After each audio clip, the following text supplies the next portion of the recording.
اکثر لوگ یہ سوال پوچھتے ہیں کہ سی ایس ایس کی تیاری کیسے شروع کی جائے۔ بعض لوگ تو اتنا سوچتے ہیں کہ اوور ایج ہو جاتے ہیں۔ پچھلے دنوں میرے ایک دوست کا فون آیا کہ میرا بیٹا سی ایس ایس کا امتحان دینا چاہتا ہے، اسے آپ کے مشورے کی ضرورت ہے، میں آپ کی طرف بھیج رہا ہوں، اس کی رہنمائی فرما دیں۔ وہ شام کو گھر آیا تو میرے بیٹے نے اسے ڈرائنگ روم میں بٹھایا اور چائے پلائی۔ اتنی دیر میں بھی ڈرائنگ روم میں داخل ہوا تو وہ نوجوان کھڑا ہو گیا۔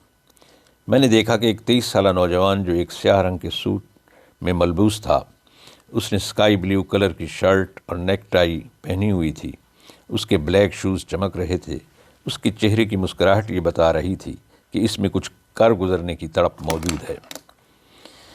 اس نے اپنا دایاں ہاتھ پرجوش طریقے سے آگے بڑھایا اور پھر میں نے اسے بیٹھنے کا اشارہ کیا۔ اس کے بعد بات چیت کا آغاز ہوا تو اس نے بتایا کہ میں نے ایم اے انگلش کیا ہے اور پچھلے 2 سال سے یونیورسٹی سے فارغ ہوا ہوں۔ اب سی ایس ایس کا امتحان دینا چاہتا ہوں، لیکن میں 2 سال سے سوچ رہا ہوں کہ سی ایس ایس کی تیاری کیسے شروع کروں، مگر شروع نہیں کر سکا۔ اس سلسلے میں میری رہنمائی فرمائیں کہ میں کیسے شروع کروں۔ میں نے کہا، بزرگ کہتے ہیں کہ زندگی صدیوں، سالوں یا مہینوں میں نہیں بدلتی، یہ تو اس لمحے بدل جاتی ہے جب آپ اسے بدلنے کا فیصلہ کر لیتے ہیں۔ چنانچہ اس میں دیر کرنے سے تو قیمتی وقت ہی ضائع ہوتا ہے۔ میں نے کچھ لمحے خاموش رہنے کے بعد کہا کہ اس وقت دنیا کی آبادی 7.5 ارب کے لگ بھگ ہے، جس میں سے 25 ملین لوگ ایسے ہیں جن کو ہم کامیاب کہہ سکتے ہیں۔ ہمارے ہمسائے ملک میں 17 اشخاص ایسے ہیں جن کی عمریں 40 سے بھی کم ہیں، لیکن ان کا شمار ارب پتیوں میں ہونے لگا ہے، اور انہوں نے یہ کامیابی کا سفر صرف 5 سے 10 سال میں طے کیا ہے۔ یہ وہ لوگ ہیں جنہوں نے اپنے وقت کو بہترین طریقے سے استعمال کیا اور وہ کامیاب ہو گئے۔ جن لوگوں نے غفلت اور سستی کا مظاہرہ کیا وہ ناکام ہو گئے۔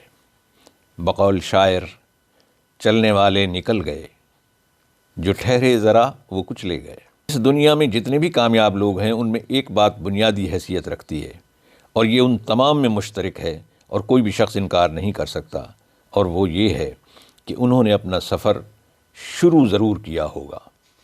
یہ ممکن نہیں کہ جس بلڈنگ کی بنیادیں ہی ہم نہ رکھیں اور کہیں کہ نقشہ ہم نے سوچ لیا ہے، یہ مکمل ہو جائے گی، ایسا ہرگز نہیں ہوگا۔ عزیزان گرامی، اگر آپ کو ہمارا یہ چینل پسند آئے تو اسے سبسکرائب ضرور کیجیے گا اور بیل کے بٹن کو بھی پش کر دیجیے گا۔ میں نے نوجوان سے کہا کہ مجھے آپ کی خواہش میں شدت اور حدت دونوں محسوس ہوئی ہیں، لیکن جب تک ہم کسی کام کو شروع نہیں کرتے یہ ایک نفسیاتی درد بن جاتا ہے، اور اس کی شدت جسمانی درد سے بھی زیادہ ہوتی ہے، اور یہ جان لیوا بھی ہوتا ہے۔ آج ہی آپ کام شروع کر دیں اور مندرجہ ذیل باتوں پہ عمل کریں گے تو انشاءاللہ ضرور کامیاب ہوں گے۔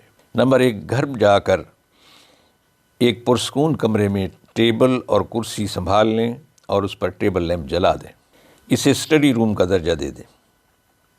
اس پر اعلیٰ قسم کی اسٹیشنری اور اعلیٰ کاغذ والی کاپیاں ان پر سجا دیں۔ مختلف بکس کی شاپ کو وزٹ کریں۔ سب سے پہلے سی ایس ایس کا سلیبس، سابقہ پرچہ جات اور پہلے کمپلسری بکس جو کہ ریکمینڈڈ ہوں، کم از کم 2 کتب ایک سبجیکٹ کی خرید لیں۔ ویسے تو سلیبس اور بکس کے نام اور ساری چیزیں آپ کو یوٹیوب پر بھی مل سکتی ہیں۔ تیسری بات یہ ہے کہ آپشنل مضامین کی سلیکشن پورے غور و فکر سے کریں، اور صرف دوسروں کو کاپی کرنے کی بجائے اس بات کو مد نظر ضرور رکھیں کہ میں کن مضامین کو اچھی طرح سمجھتا ہوں یا انہیں امپروو کر سکتا ہوں، یا ان کا کنسیپٹ جو ہے وہ آلریڈی میرے پاس ہے۔ پھر اس کے بعد وہ مضامین رکھیں جن میں کم از کم آپ کو دلچسپی ضرور ہو۔ دوسروں سے مشورہ ضرور کریں، لیکن اپنے اندر کی آواز کو ضرور اہمیت دیجیے گا۔ نمبر 4، آپ کے پاس انٹرنیٹ کی سہولت بہت ضروری ہے۔ موجودہ دور میں یہ اکیڈمی بھی ہے، استاد بھی ہے اور معلومات کا خزانہ بھی ہے۔ آپ کسی اکیڈمی یا استاد سے یا کسی اور رہنما سے کسی قسم کی مدد کی ضرورت محسوس کرتے ہیں تو اس میں ہرگز کسی قسم کی جھجک محسوس نہ کریں۔ آخر میں نے نوجوان سے کہا کہ آپ کا انداز گفتگو، آپ کا حسن اخلاق اور آپ کا لباس اس بات کی غمازی کرتا ہے کہ آپ میں وہ تمام خوبیاں بدرجہ اتم پائی جاتی ہیں جو اس ملک کے ایک اعلیٰ آفیسر کے لیے ضروری ہیں۔ آپ انشاءاللہ سی ایس ایس کے امتحان میں ضرور کامیاب ہوں گے۔ لیکن یاد رکھنا، منزلیں کبھی کسی کے گھر جا کر حاضری نہیں دیتی، راستوں پر چلنے سے ہی راستے نکلتے ہیں۔ جو آدمی سفر شروع نہیں کرتا وہ منزل تک پہنچنے کا خواب کیسے دیکھ سکتا ہے؟ اللہ تعالی ہم سب کا حامی و ناصر ہو اور آپ کو پرو ایکٹیو بنائے۔